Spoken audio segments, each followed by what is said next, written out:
que é chamado de soteriologia, ou as doutrinas da salvação. E, como nós somos uma igreja reformada, baseada, a nossa confissão de fé, ela é calvinista, ela é pautada naquilo que a reforma protestante resgatou. A nossa soteriologia, ela é, como disse, calvinista, reformada, e então nós estamos olhando para a soteriologia com o olhar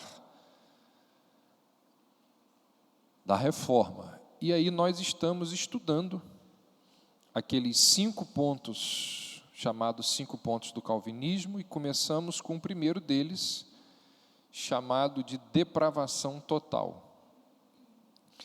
E ao estudarmos essa doutrina,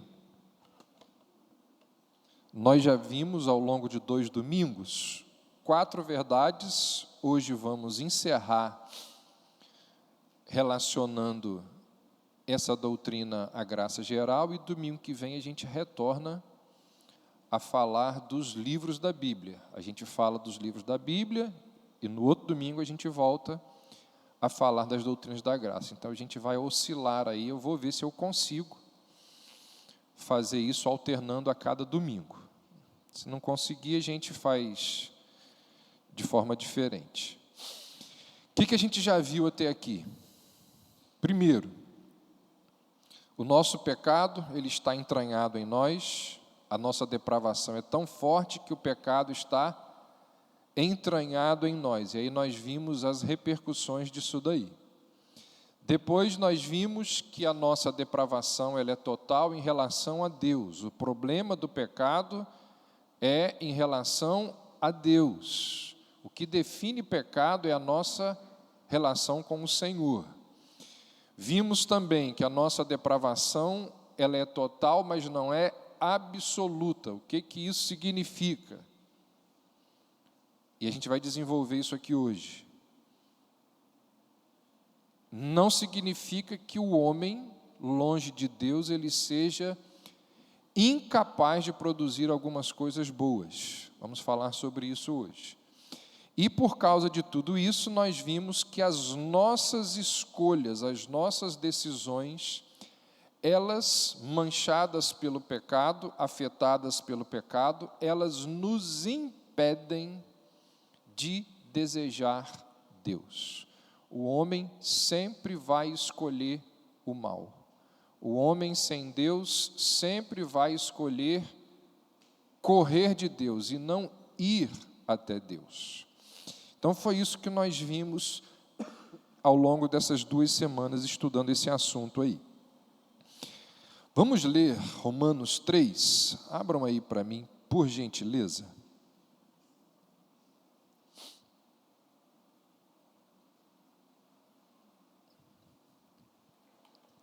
Romanos 3, vamos ler a partir do verso 10, Romanos 3, 10, 11 e 12. Não há nenhum justo, nenhum sequer. Não há ninguém que entenda, ninguém que busque a Deus. Todos se desviaram, tornaram-se juntamente inúteis. Não há ninguém que faça o bem, não há nenhum sequer. Então essa doutrina, lembrada por Paulo nesses versos, ela não nega que existam pessoas boas no mundo. Não afirma que todas as pessoas são tão más como poderiam ser. Não defende que as pessoas cometem todos os pecados que elas poderiam cometer. Então, se você vê uma pessoa pecadora, faz coisas erradas, aquela pessoa poderia fazer muito mais coisas erradas do que ela faz. Ela poderia ir muito além daquilo que ela já faz. Se você vê pessoas cometendo atrocidades, ela poderia cometer muito mais além daquilo que ela comete. Todos nós, mas por que que ela não comete? Por que que ela não vai além? É uma pergunta que fica aí no ar. Todos nós temos parentes, amigos, vizinhos que não são cristãos, que não frequentam igreja, que não são de algum meio evangélico, mas são pessoas boas. Ela não é cristã, mas é uma pessoa civilizada. Ela não é cristã, mas é uma pessoa sincera, honesta naquelas coisas que ela faz, íntegra, até íntegros.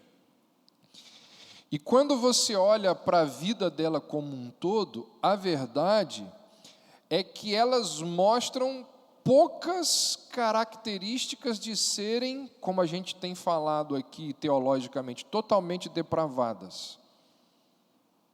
Você olha e diz assim, não, aquele tio meu, ele é bom.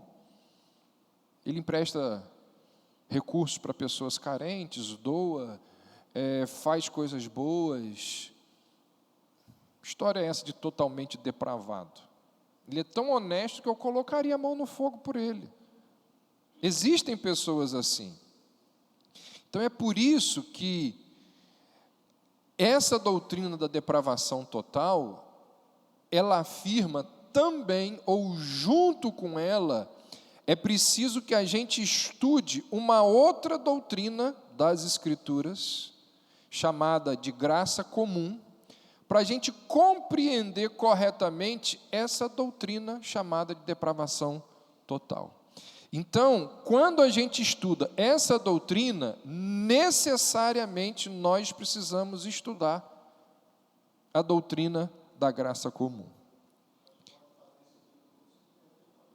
Oi?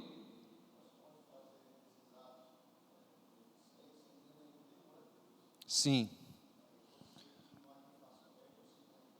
Pois é. O ateu, o cara que não tem vínculo nenhum com religião ou com alguma igreja, faz o bem. Da onde vem isso? Por que que isso acontece?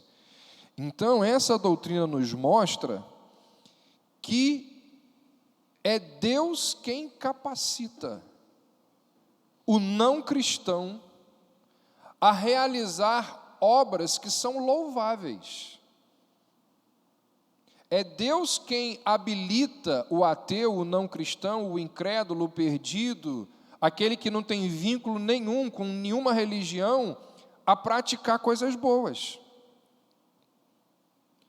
Só que a gente acabou de ler aqui o texto de Romanos, onde Paulo diz assim: não há quem faça o bem. E aí nós estamos estudando uma doutrina que fala de depravação total. Aí, como que isso se encaixa na nossa mente? E junto com esse questionamento, outras perguntas vêm junto, vêm a reboque. Como os homens que ainda estão sob a ira de Deus e que vão ser lançados no inferno, por que que esses homens desfrutam de coisas boas de Deus? Coisas boas que Deus oferece nesse mundo. Você vê lá, o camarada é mau, um traficante, estuprador, líder o camarada, ele pode, com o dinheiro dele, durante aí, não sei, 5, 10 anos, desfrutar de coisas extraordinárias nesse mundo. Viagens, prazeres. Por que um camarada que faz tantas coisas ruins, comete vários crimes, desfruta de coisas boas? Como que os homens que não são regenerados por Deus possuem ali habilidades, capacidades, dons, talentos? Existem pessoas que não têm nenhum temor a Deus, mas promovem a paz, mas ajudam a humanidade a se desenvolver. Aí você pode chegar naquela reflexão, culturas onde o Evangelho nunca chegou. Nunca foi pregado nada ali sobre o cristianismo, mas você encontra naquela cultura leis justas, leis dignas, atitudes honradas. Como que isso é possível? Nunca chegou uma Bíblia ali, nunca ouviram falar de Jesus Cristo, são politeístas, adoram divindades que nada têm a ver com as Escrituras e ainda assim possuem sistemas de governo justos, honestos, em algumas situações. Ou seja, como que esse mundo amaldiçoado pelo pecado, ele goza do favor, da bondade do nosso Deus? Então, para a gente entender corretamente a doutrina da depravação total, a gente não pode deixar de estudar e entender uma outra doutrina que as Escrituras revelam, ensinam, que é a chamada doutrina da graça geral. E a resposta para todos esses questionamentos e perguntas que eu acabei de fazer aqui, e de tantos outros, que eu nem mencionei aqui, a resposta para essas perguntas está nessa diferenciação que a gente precisa fazer de graça redentora e graça geral. Eu tenho aqui algumas definições oferecidas aí por alguns teólogos do que seria graça comum. É a graça de Deus pela qual Ele dá às pessoas inumeráveis bênçãos que não fazem parte da salvação. Pulou? Pensa num negócio desobediente, é isso aqui, ó. Então, não fazem parte da salvação. São bênçãos que nada tem a ver com a salvação. São bênçãos que nada tem a ver com redimidos. A outra definição, graça comum é todo favor de qualquer tipo ou grau, exceto a salvação, de que este mundo, indigno e amaldiçoado pelo pecado, goza nas mãos de Deus. E aí, quando nós falamos de graça comum ou graça salvífica, a gente não deve pensar que existam duas classes diferentes de graça da parte de Deus. O que acontece é que a graça de Deus, ela se manifesta entre os seres humanos de duas maneiras diferentes. A manifestação da graça acontece de forma diferente. Ou seja, a manifestação, ela é diferente quando se trata dos resultados, dos recebedores e da fonte. Os recebedores, a graça comum não conduz à salvação. Perdão, os resultados. Os recebedores, ela é concedida a quem? Se não conduz à salvação, quem que recebe? Pessoas que não são cristãs.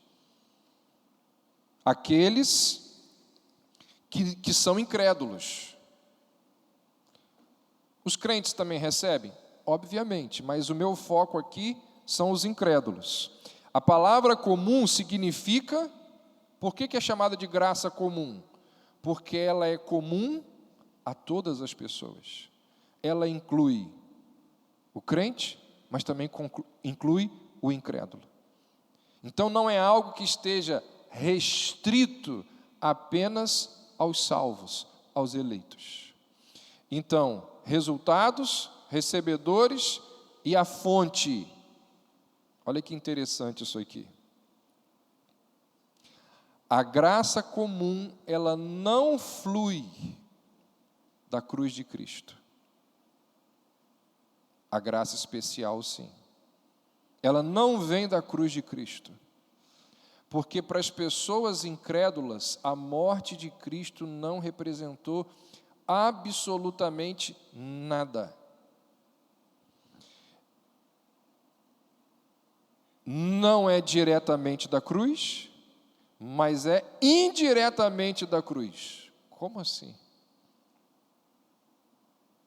Preste atenção para não dar nó aí na sua cabeça. Diretamente da cruz é especial, é salvífica, é aquela que redime, é aquela que leva a pessoa para o céu. Indiretamente da cruz é aquela que não permite ao homem ser imediatamente julgado por Deus. Por isso que João vai dizer lá na sua epístola assim, Cristo é a propiciação pelos nossos pecados. E não somente pelos nossos pecados, mas pelos pecados do mundo todo. Aí a pessoa pega esse texto, pega 1 João 2,2, fora do contexto, sem entender o que é a graça geral, vira e fala assim, é claro que Deus morreu por todo mundo. Está aqui, Inclusive, esse é um texto que é utilizado por aqueles que criticam a soteriologia reformada para dizer assim, olha como que Jesus morreu por todo mundo. João está dizendo, Cristo é a propiciação pelos nossos pecados, e não somente pelos nossos próprios, mas pelos de todo mundo. Por que diz isso? Porque nunca estudou graça geral. Quando João está dizendo que Cristo é a propiciação pelos pecados do mundo inteiro, João está dizendo assim, olha, existem bênçãos que Deus dispensa sobre todas as pessoas indistintamente. Deus era para ele vir com a sua ira e seu juízo e destruir o pecador imediatamente. Mas ele não faz isso por causa da graça geral, que flui não de forma direta, mas de forma indireta da cruz. Então, quando João diz assim, Cristo é a propiciação pelos nossos pecados, olha a diferenciação que ele está fazendo. Nossos, mas não só os nossos, do mundo inteiro. Ele está dizendo, nossos que somos salvos, mas também daqueles que não são salvos. Então a graça, ela é especial e ela é geral. A graça, ela é geral, de forma indireta da cruz, e especial diretamente da cruz. A Bíblia, ela está repleta de manifestações ou de exemplos da manifestação da graça comum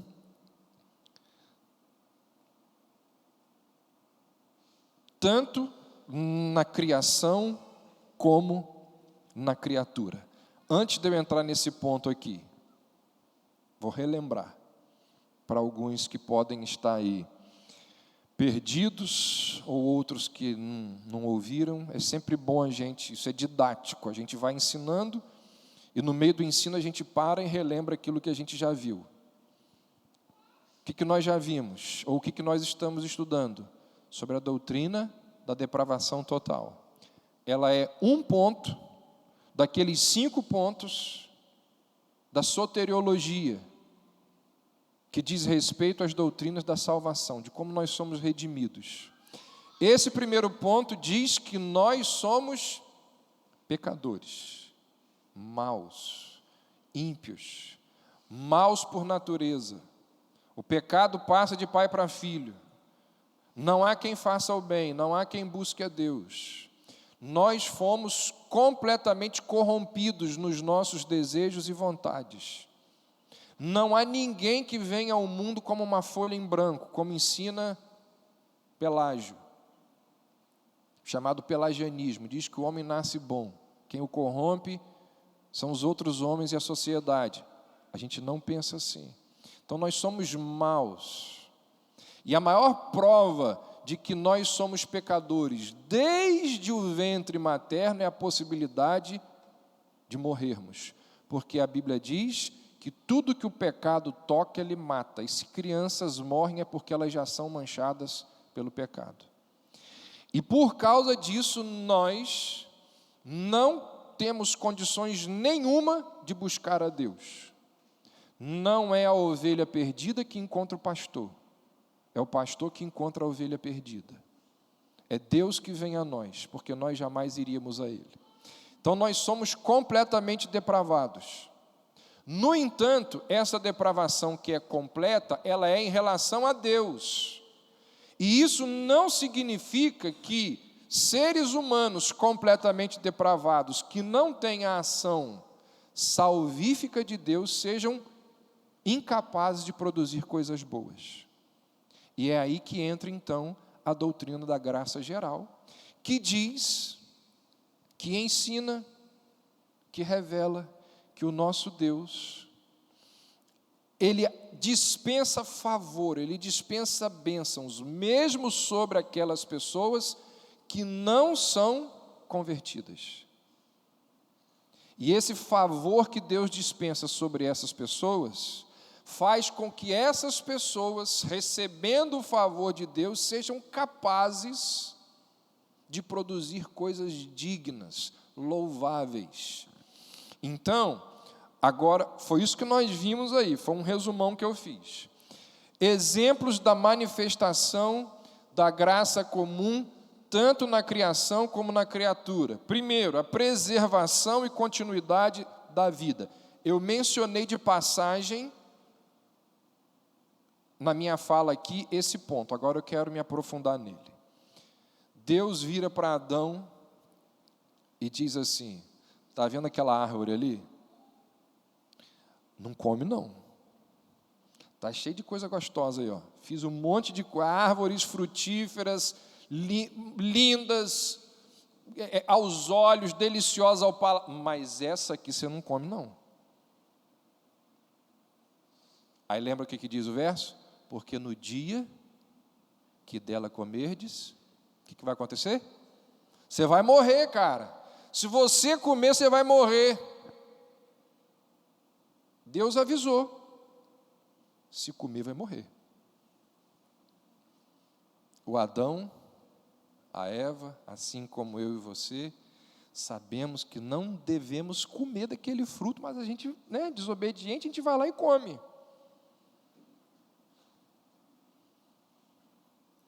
O que o homem merece? A punição divina, o castigo divino, a separação eterna de Deus. Do mesmo modo, que o Adão lá no paraíso, quando eu e você, quando os seres humanos pecam, eles se tornam sujeitos à ira e à punição de Deus. O salário do pecado, a consequência do pecado, o que o pecado gera é morte. Então, por causa do pecado, a justiça de Deus requer que o homem seja punido.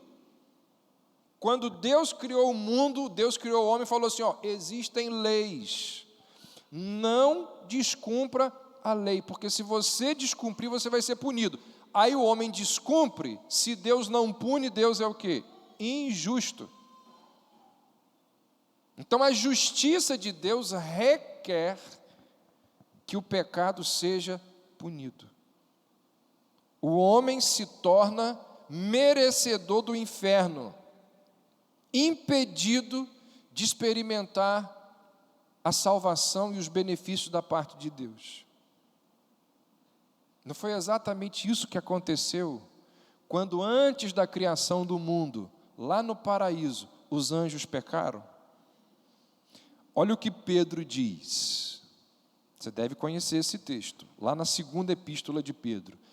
Deus não poupou anjos quando pecaram, antes, precipitando-os no inferno, os entregou ao abismo de trevas, reservando-os para o juízo.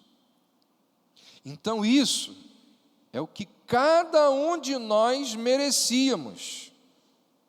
Se dependesse apenas da justiça de Deus, se a justiça divina fosse a única a entrar nessa relação aí, nós seríamos imediatamente destruídos, igual os anjos, lançados no inferno. Só que eu e você sabemos, conhecemos a história, e nós somos informados que Adão e Eva, eles não morreram imediatamente. A sentença de morte já tinha sido pronunciada, mas eles não morrem imediatamente. Eles não são instantaneamente fulminados. Embora a sentença de morte comece a produzir ali, como vão defender os teólogos, né? Efeito na vida, no corpo deles, a execução da morte, o fim da vida foi prolongado por algum tempo, por alguns anos. Então, o que a graça geral faz? Ela pega lá um camarada como Hitler, que faz coisas terríveis, mas deixa o Hitler ficar vivendo alguns anos. Ou seja, a preservação e continuidade da vida é, segundo as Escrituras, uma ação da graça de Deus na criatura. A gente para pensar, por que um camarada desse, você ouve as notícias do que o cara fez, você pensa assim, por que Deus não fulmina esse cara na mesma hora? Porque Cristo é a propiciação, pelo meu pecado e pelo pecado do mundo inteiro. Isso é graça geral, só terminar o raciocínio. Isso é graça geral. Por que ele continua vivo? Não é uma graça que vai levá-lo para o céu, porque ele vai para o inferno quando ele morrer. Mas ele continua vivendo, ele vai ter mais 28 anos nesse planeta. E ao longo desses 28 anos, com o dinheiro que ele roubou, com as pessoas que ele oprimiu, ele vai desfrutar de 28 anos viajando pela Europa, comendo coisas gostosas, desfrutando dos prazeres que a terra tem. Por quê? Se ele é uma pessoa ruim, e se ele vai ser lançado no inferno daqui a 28 anos, por que ele ainda continua aqui? Por causa da graça geral. A graça geral, ela se manifesta na preservação e na continuidade da vida.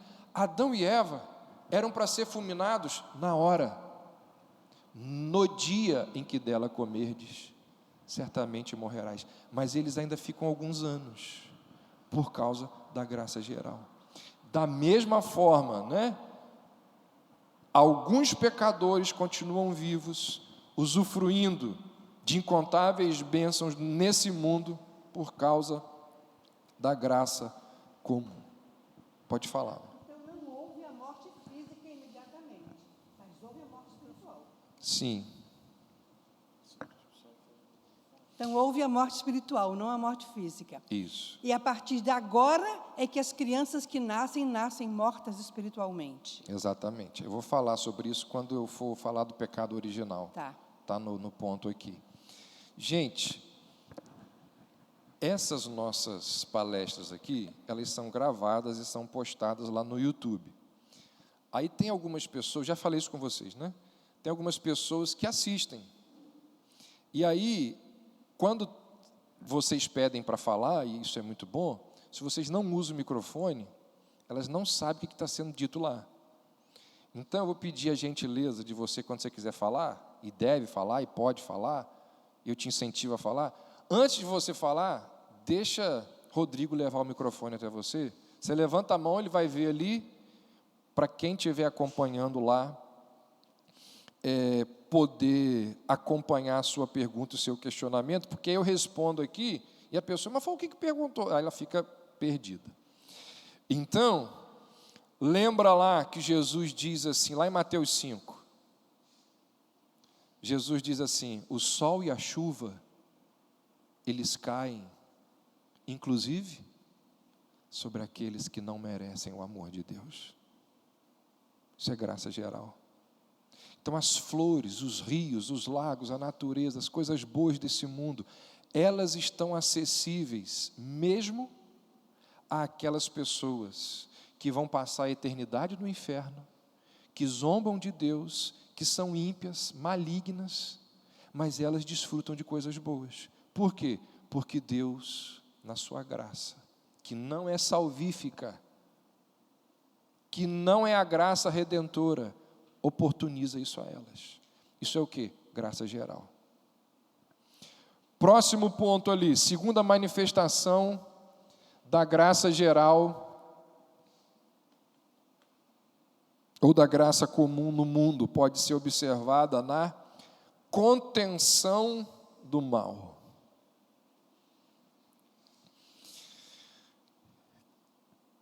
Quando a gente estuda esse assunto de forma mais aprofundada, e tem bons livros sobre isso, gente. Tem um negócio chamado de teologia sistemática, de bons teólogos, que tem capítulos só sobre a graça geral. E os teólogos vão dizer que em alguns momentos da história, na visão deles, Deus retirou a graça geral. E Deus permitiu que os homens fizessem aquilo que eles eram capazes. Deus deu vazão à maldade humana. Quando a gente fala de Segunda Guerra Mundial, a gente pensa na Alemanha nazista, no Hitler. Só que na Segunda Guerra, Hitler liderou aquilo que foi chamado de eixo, que foi o grupo dele, liderado pela Alemanha, pela Itália e pelo Japão. Porque a Segunda Guerra acontece em 3 continentes. E cada um desses países lidera a Segunda Guerra em um continente. A Alemanha na Europa, a Itália na África e o Japão na Ásia. E nós, que nós estudamos aqui no Brasil, é muito mais a visão do que acontece na Europa. Pouco se fala daquilo que que os japoneses fizeram lá na Ásia. Gente, o que os japoneses fizeram? Coisas terríveis. Vou contar só uma coisa para vocês. Tinha alguns soldados japoneses que estavam entrando no exército, que tinham uma mira terrível. Os historiadores até brincam, porque o olho era pequeno. E aí eles precisavam treinar. Só que o Japão tinha vencido a China. E existiam campos de concentração japoneses, onde tinham chineses. Sabe aonde que eles treinavam o tiro ao alvo? Amarrava o chinês na árvore, fala assim, é para acertar no nariz. Tum! No peito, matou, errou, bota o outro lá, amarrava. Brincava de tiro ao alvo com chineses. E eles foram matando centenas e centenas de chineses para aprender a atirar. Hitler, uma vez ele quis saber qual era a parte do corpo humano mais forte, o braço, o lado esquerdo ou o lado direito, porque tem gente que é destro, tem gente que é canhoto. Eu, por exemplo, eu sou canhoto do pé e destro da mão. Tem algum fio trocado aqui, né? Mas Hitler queria saber qual é a parte... Sabe o que Hitler fez? Com centenas de pessoas. Ele amarrava a corda numa perna da pessoa e essa corda em um cavalo. Outra corda em outra perna da pessoa e essa outra corda em outro cavalo. E dava ordem para os cavalos correrem em direções separadas. Abria a pessoa no meio. Aí eles pegavam aquele corpo que foi aberto no meio para ver qual era a parte, se ficou uma parte do corpo mais... Qual a parte do corpo que ficou maior, se for o lado esquerdo ou o lado direito. Ele fez isso com centenas de pessoas. Quando você estuda a história das guerras, o que o ser humano é capaz de fazer com outro ser humano num contexto de guerra é inacreditável. Você sabe o que os ucranianos estão fazendo lá, com os ucranianos atualmente?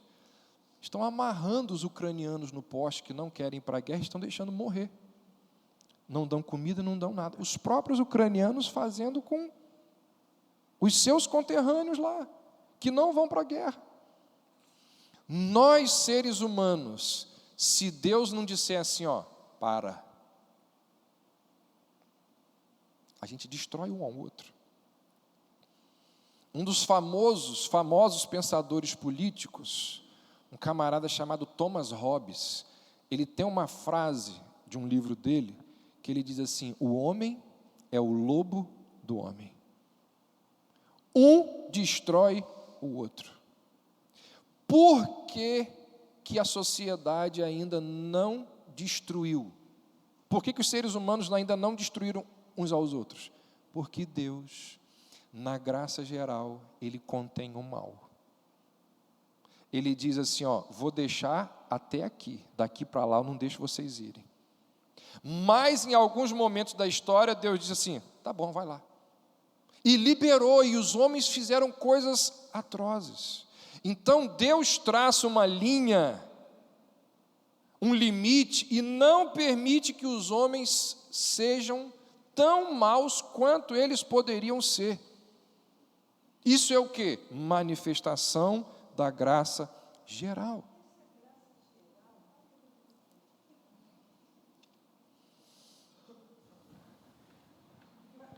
Vai suscitando aqui as curiosidades, né? Fazer o quê?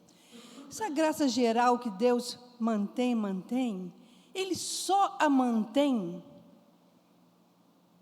por causa dos eleitos que ainda vão nascer? Por uma série de coisas, né? Por causa disso, pode ser um dos motivos, porque Ele tem planos para a humanidade, porque se Ele não limitar, o mundo acaba. Então Ele tem uma série de objetivos, de planos, de propósitos para o mundo, Ele precisa que a humanidade continue. Então, olha só, queria que vocês abrissem aí Romanos 2. Eu poderia ler aqui, mas gostaria que vocês visualizassem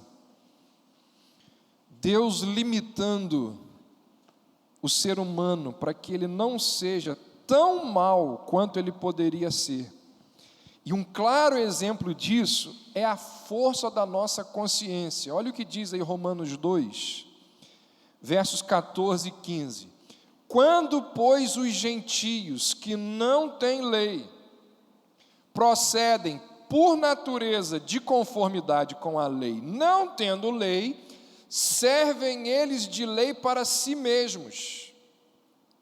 Estes mostram a norma da lei gravada no seu coração, testemunhando-lhes também a consciência e os seus pensamentos, mutuamente acusando-se ou defendendo-se. O que Paulo está dizendo aqui?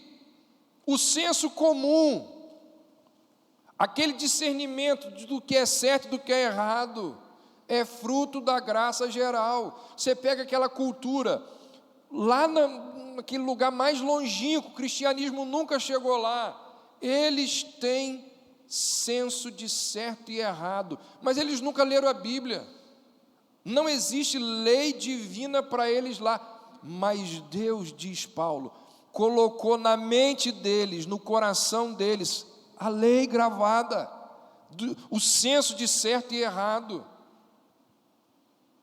Isso é o que? Manifestação da graça geral. Quando algumas sociedades, pessoas incrédulas, aprovam alguns padrões morais, eles estão refletindo o quê? Os padrões morais da palavra de Deus. Mas eles nunca leram a palavra de Deus. Por que eles aprovam isso? Porque Deus colocou no coração deles.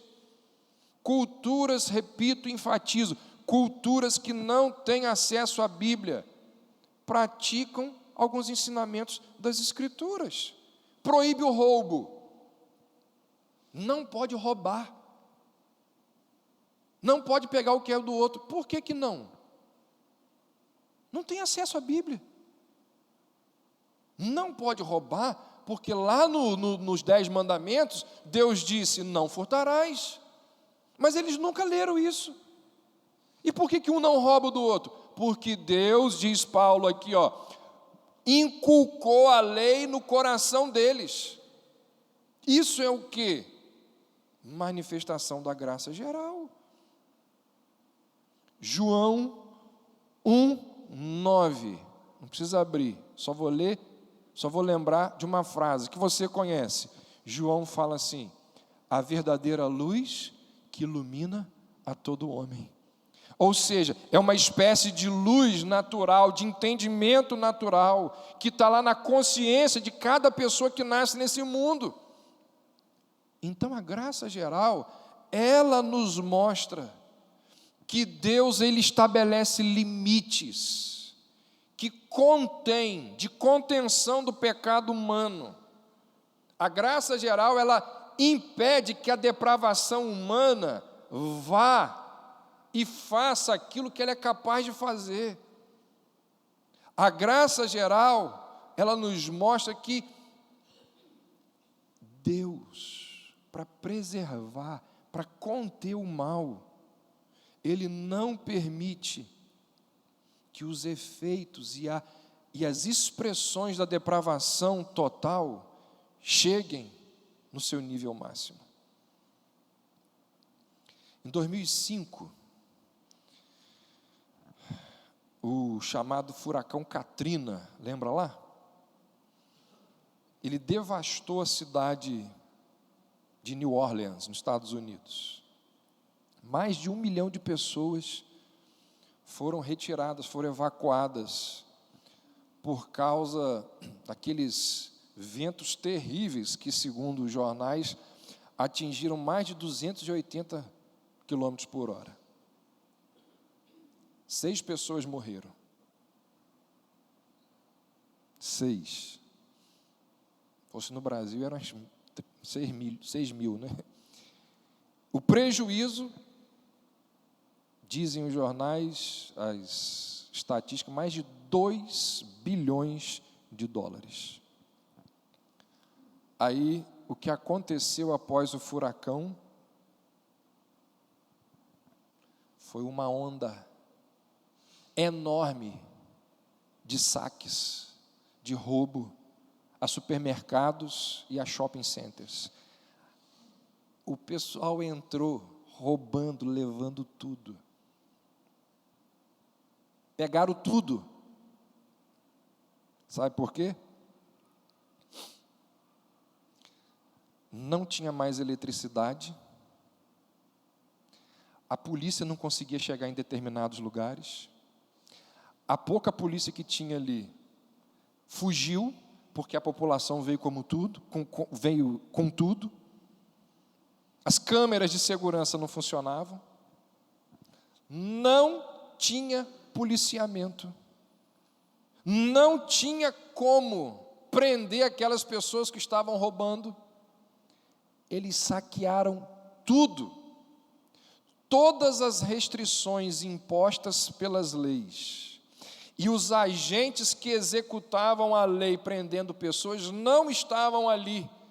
Todos aqueles obstáculos que a sociedade foi colocando para inibir o comportamento criminoso das pessoas foram retirados. As pessoas roubaram tudo, levaram tudo.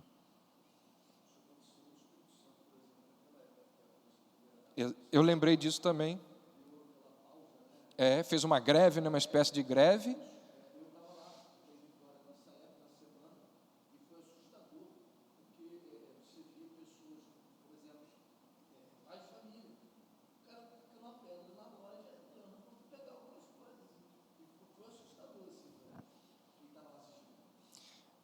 Por que o ser humano faz isso? Porque não vai ter o agente ali que vai me pegar. A lei não está funcionando agora.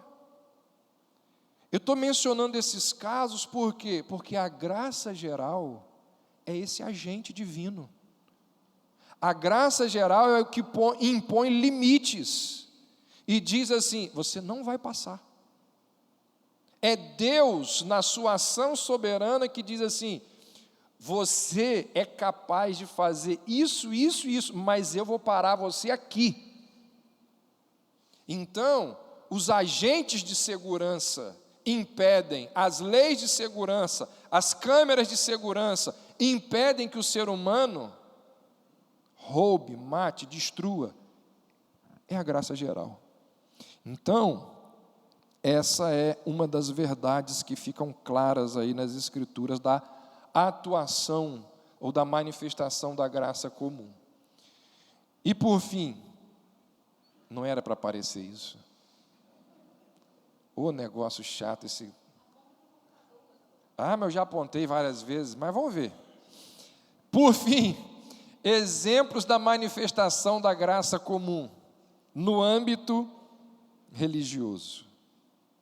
Gente, até mesmo no domínio ou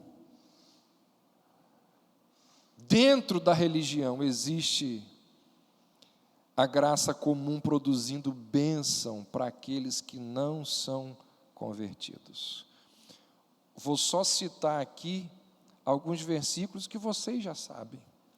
Como que a graça comum, atuando através de instrumentos de Deus ou de pessoas convertidas, abençoam aqueles que não são convertidos. Jesus diz assim: amai os vossos inimigos e orai pelos que vos perseguem. Então, aqueles que perseguem os cristãos deveriam ser alvo da oração dos cristãos. E aí eles são abençoados por isso. Por quê? Graça comum. Paulo vai dizer, quando escreve a Timóteo: ore em favor dos reis e de todos os que se acham investidos de autoridade. Então Timóteo está orando por eles, eles podem ser abençoados de uma forma que não é salvífica, mas é graça geral. Lucas 6,35, Deus é benigno até para com os ingratos e maus. Outro exemplo, você lê os evangelhos. Todas as vezes que Jesus vai realizar uma cura, antes de realizar a cura, Jesus pergunta assim: você é crente? É isso que ele faz? Você acreditou em mim? Que se você não acreditou em mim, eu não vou te curar, não. Jesus curava todas as pessoas indistintamente, não importa se a pessoa era discípulo dele ou não. Ele não exigia que a pessoa acreditasse, tivesse fé nele para depois curá-la. Isso é o quê? Manifestação da graça comum. Outro exemplo aqui. A pessoa que não frequenta a EBD, aí não vai aprender sobre a doutrina da eleição incondicional, da expiação limitada, que é o que a gente vai estudar lá para frente, mas que acredita na predestinação e entende que Deus salvou só os eleitos e que Jesus não morreu pelo mundo inteiro. Aí alguém chega, um arminiano chega e abre lá 1 Timóteo 4,10 e diz assim: olha o que está escrito aqui: Deus é o Salvador de todos os homens. Como que você explica isso? Se você não entender a graça geral, porque Salvador aqui não é aquele que perdoa pecados e conduz para o céu. Salvador aqui, no contexto de 1 Timóteo e de toda a Escritura, é aquele que não permite ao ser humano receber todo o juízo imediato que Deus poderia dar. É nesse sentido que ele é o Salvador. Ele não recebe a ira divina imediatamente por causa da graça geral. Então,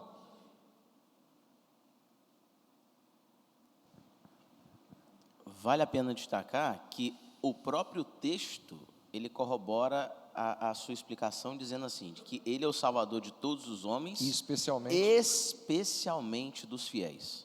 Uhum. Então ele é um Salvador especial dos fiéis pela graça especial. O texto explica bem isso, né? O próprio texto responde a esse questionamento aí. Ainda dentro do âmbito religioso, a graça comum, ela influencia e enriquece a igreja. Preste atenção nisso. Hoje o clima está bom.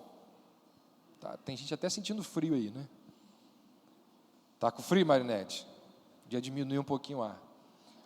O camarada que está lá na Enel agora, mas imagina um dia de março, aquele calor desgraçado. A gente vem lá de fora, entra por aquela porta ali, está esse clima gostoso aqui dentro. O camarada que está lá na Enel, trabalhando, para que a energia chegue aqui, o ar-condicionado funcione, eu e você, para que a gente possa ter condição de se reunir num ambiente aconchegável, cômodo. O cara que está trabalhando lá, ele é crente? Pode ser. Todos são? Certamente que não. O camarada que fez esse banco aqui, ó, confortável para você sentar, será que ele é crente? Nós usufruímos de uma infinidade de coisas que pessoas não crentes fizeram.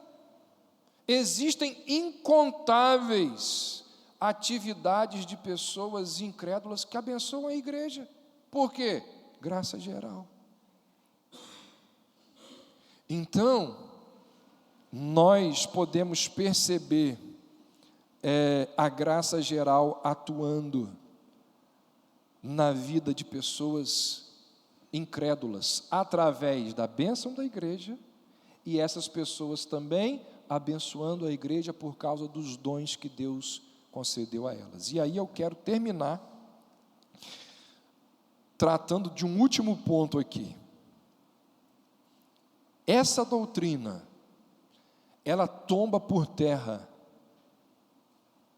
destrói aquela ideia dualista, católica romana, que está muito forte dentro das igrejas, de que Deus ele não tem nada a ver com o mundo incrédulo. Vou repetir e enfatizar. A igreja evangélica brasileira, altamente influenciada pela ideia católica e dualista, diz que um monte de coisa, já ouviu essa expressão? É de Deus ou é do mundo? E aí cria essa ideia dualista de que Deus não tem nada a ver com o mundo. Eu acabei de mostrar para vocês aqui nessa última hora que Deus está, através da graça geral, atuando o tempo todo aonde? No mundo. Deus está atuando no mundo. E é aqui, nesse ponto, por isso que eu deixei para o final, porque aí vai dar a hora, na hora que começar um monte de perguntas, fala, acabou. É aqui nesse ponto que gera uma série de controvérsias de debate dentro da igreja. Por quê? Porque essa doutrina nos ensina que a graça de Deus ela está presente, inclusive, na cultura, na literatura, na arte, na pintura, na música, que é produzido por gente que nunca entrou dentro de uma igreja, por gente que nunca se ajoelhou para fazer uma oração. Então, o que a gente precisa entender e destruir daquela ideia dualista é que a queda, aquele pecado lá de Adão e Eva, não fez com que as pessoas que não são cristãs, a queda não fez com que elas fossem incapazes de produzir coisas admiráveis, coisas nobres. A alienação do pecado não destrói a imago Dei, ou seja, a imagem de Deus no ser humano. Todos os seres humanos, mesmo os mais vis, ainda carregam traços do Criador. Você sabia que Hitler era um artista? Hitler pintava quadros. Inclusive, quadros que hoje valem uma fortuna. Não porque são belos e lindíssimos, mas por causa de quem o pintou. Mas ele pintava. O principal tema de Hitler era arquitetura e natureza. Tem quadros belos dele. Não é um Picasso, não é um... Mas eram quadros que dá para você pendurar na parede da sua casa e fica bonito. Quem que deu a Hitler essa capacidade dele pintar coisas bonitas? Todos os seres humanos, mesmo os mais vis, ainda carregam traços do Criador. Olha quanta gente feia e pecadora ali, ó.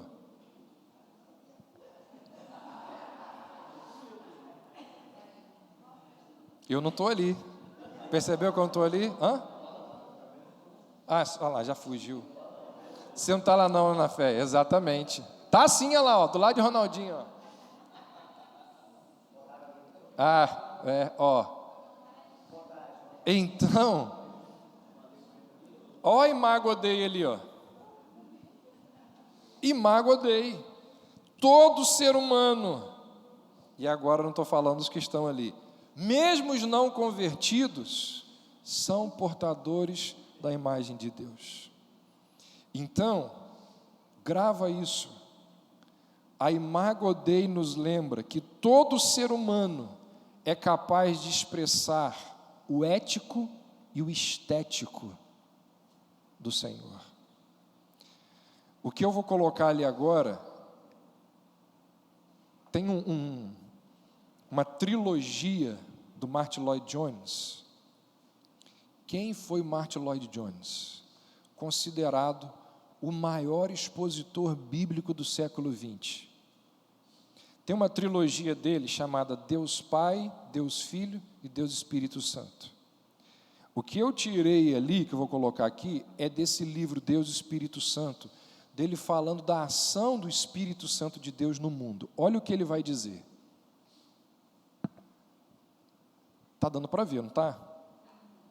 Certamente, não pode haver qualquer dúvida de que o cultivo das artes é saudável. Olha só. Não possui caráter redentivo, mas torna as pessoas melhores. E em praticá-las, elas vivem melhor. Ora, de onde vêm todas essas coisas? Como vocês explicariam pessoas como Shakespeare ou Michelangelo? Gente, quem já leu uma obra de Shakespeare vai dizer assim, não é possível que esse cara escreveu isso aqui sem a ação de Deus. Não é possível. Quem já viu uma obra de Michelangelo, as coisas que ele esculpiu, não é possível que esse cara aqui não tenha ação divina. É coisa impressionante. Olha o que o Lloyd-Jones diz. A resposta das Escrituras é que todas essas pessoas tinham seus dons e eram capazes de exercê-los como resultado da operação da graça comum. Esta influência geral do Espírito Santo. Aos que se inclinam a gloriar-se em Shakespeare, como se ele mesmo fosse o autor de suas faculdades, não era. Ele possui somente aquilo que havia recebido de Deus. Todos esses dons que homens e mulheres possuem, vêm de Deus.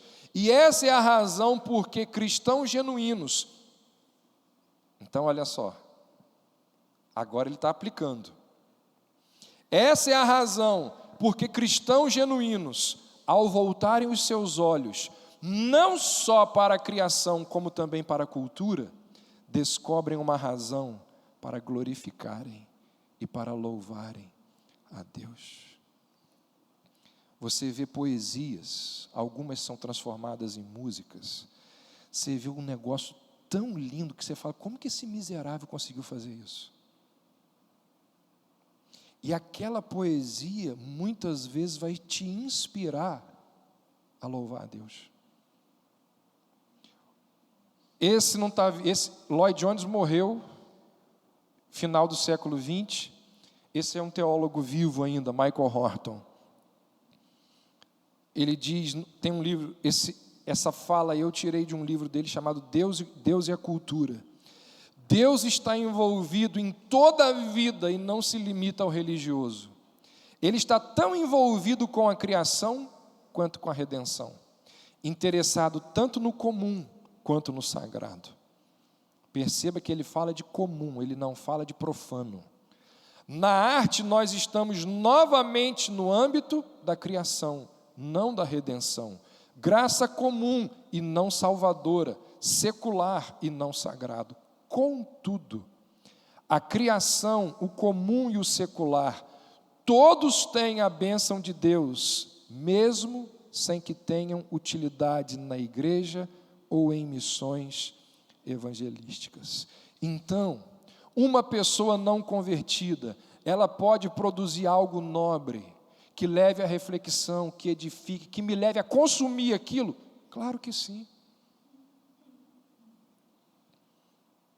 Você pode reparar, os pastores, em mim você vê isso quase que todo domingo, mas muitos pastores por aí, eles estão cansados de citar nas suas pregações palavras, pensamentos, histórias de homens que nunca se renderam ao governo de Cristo. Por quê? Porque aquelas coisas que aqueles homens falaram, a verdade não é deles, a verdade é de Deus. Um erudito como Rui Barbosa nunca pertenceu a nenhuma igreja evangélica. Leia lá os ensaios de Rui Barbosa. Que coisa extraordinária. Leia o que Rui Barbosa falou sobre cidadania. Um camarada que viveu lá na época da República Velha. Foi ministro da Economia de Deodoro da Fonseca.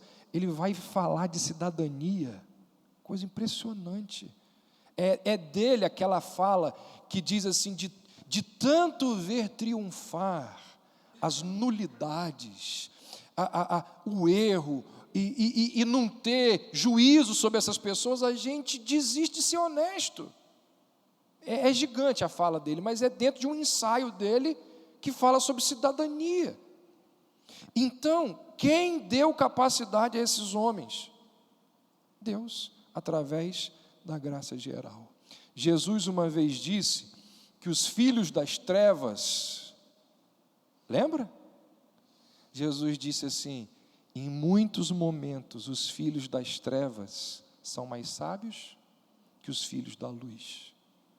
Ou seja, um juiz, ele tem que se converter para ele conduzir o tribunal com justiça? Não necessariamente. Existem vários juízes por aí que não são cristãos e dão sentenças justas, sem ter nenhuma ligação com o Evangelho. Eu sei que é difícil, mas acontece de existirem fiscais íntegros que não são crentes, porque tem um princípio ali de vida. Princípio esse que reflete o quê? Um valor das Escrituras. Isso é o quê? Graça geral. Da mesma forma, um artista, ele é capaz de esculpir uma obra, de compor uma música, sem que esteja submetido ao governo de Cristo. Então, muita gente tem aquela ideia dualista, de acreditar que somente aquilo que foi criado dentro da igreja deve ser consumido, mas se esquece, por exemplo, de Raabe. Quem foi Raabe? Uma prostituta que Deus usou para abençoar o povo dele. Ciro, o rei da Pérsia, usado como instrumento de Deus, sem nunca ter se convertido. Aquele samaritano, ele ajudou lá o moribundo na beira do caminho, que foi violentado ali. Tudo leva a crer, porque eu sei que é uma parábola, mas os samaritanos não eram do povo de Deus ali. O livro de Provérbios. Quem escreveu Provérbios? Salomão. Só que o livro de Provérbios tem provérbios de Salomão e tem provérbios compilados por Salomão. Sabe o que significa? Que antes de Salomão nascer, muitos daqueles provérbios que estão ali já existiam há muito tempo.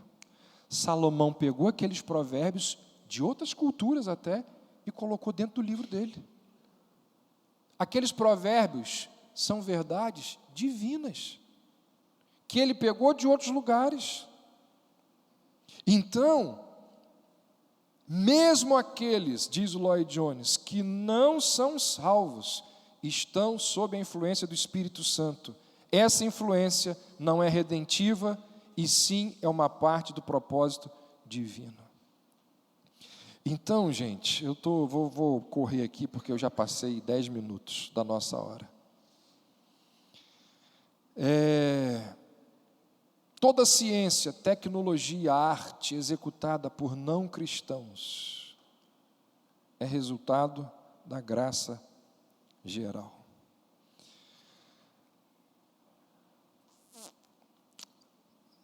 Não vou falar mais não.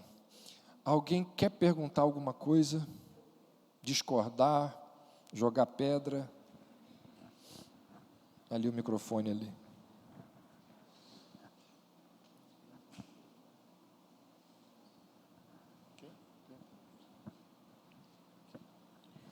Biblicamente, então, pelo exposto, não é certo o crente querer se isolar, viver num mosteiro, ser uma asceta, não é? Uhum. Não peço que os filhos do mundo. Tá. Outra coisa, há profecias bíblicas que, estou lembrada agora, que porventura fale de que nos últimos tempos Deus vai retirar a graça comum? Parece que nós estamos vivendo um tempo assim. Eu não conheço, não. Nunca ouvi ninguém falar nada sobre isso, não. O mundo sempre teve momentos terríveis de iniquidade e perversidade, né? A gente tem esse complexo de achar que hoje o negócio está pior do que sempre esteve, mas sempre foi muito ruim. Quando você estuda culturas, povos, você vai ver que tem coisa igual ou talvez tão pior, mais complicado que a gente tem vivido aí. Você pegar a história lá do próprio Antigo Testamento, como que o povo era mau, ímpio, né, longe do Senhor, enfim. Pastor? Eu quero dar um depoimento aqui que talvez não, ninguém sabe, nem o próprio pastor Davi. Eu, antes de me envolver no início com a igreja, eu estava me recuperando de um acidente que me deixou na cama por muito tempo. E nesse momento, eu recebi de presente um livrinho desse tamaninho, dessa finurinha. O título dele era O Deus Todo-Poderoso. O autor parece que era um tal de Swindoll, não sei. Isso. Inclusive está aí na igreja, para a biblioteca. Esse livro foi o início de tudo na minha vida em conhecer essa preciosa doutrina da graça. O que o pastor Davi falou no início, que as pessoas perguntam, foi exatamente essas perguntas que eu fazia. Mas por que o texto de João 3,16 diz que Deus só amou o mundo inteiro? Aí você me explicava com toda a paciência. Mas este livro me encaminhou e me ajudou muito no entendimento desta doutrina tão preciosa. E esse livrinho pequenininho que me deu de presente foi o próprio pastor Davi. Eu espero que os irmãos se aprofundem muito, porque realmente é uma doutrina maravilhosa. Eu não tive o privilégio de receber ensinamentos, tanto na minha vida sem ser pastor, e quanto também no seminário. Eu não tive orientações e nem indicações de livros, mas eu espero que os irmãos leiam livros. Foi um livrinho bem pequenininho, talvez Davi falou assim, eu vou dar esse pequenininho para ele não se assustar muito em dar aqueles mais grossos. Mas foi um remédio homeopático. Foi o início de tudo. E que Deus abençoe a vida de todos nós, porque esta doutrina realmente é muito consoladora. É muito consoladora. Talvez eu tenha pago um preço muito alto por ter abraçado essa causa de vocês aqui como Igreja Reformada e agora como membro desta igreja. Mas eu pagaria muito mais caro, se assim fosse preciso.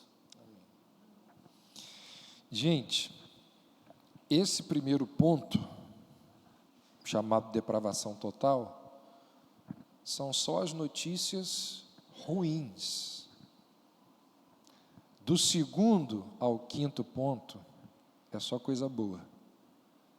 Do segundo, terceiro, quarto e quinto ponto, que fala da eleição, depois da expiação, da graça irresistível e da perseverança dos santos, que a gente vai estudar. É só notícia boa. A notícia ruim é agora. Mas é essa doutrina que dá a base, que faz o alicerce para a gente construir o edifício e a gente entender as verdades encantadoras que tem pela frente aí para a gente aprender sobre a soteriologia. Vamos orar? Senhor, nós te louvamos pelo privilégio de aprendermos da Tua Palavra e sermos alimentados pelas verdades das Escrituras. Obrigado por esse tempo aqui, obrigado pela presença dos irmãos e irmãs que aqui estão. Obrigado porque a fé de cada um deles estimula a minha fé. Obrigado pelo companheirismo, pela amizade que temos desfrutado ao longo desse tempo.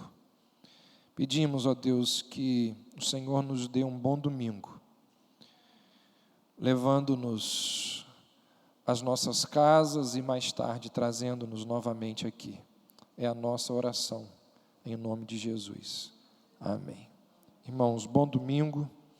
Até mais, se Deus quiser.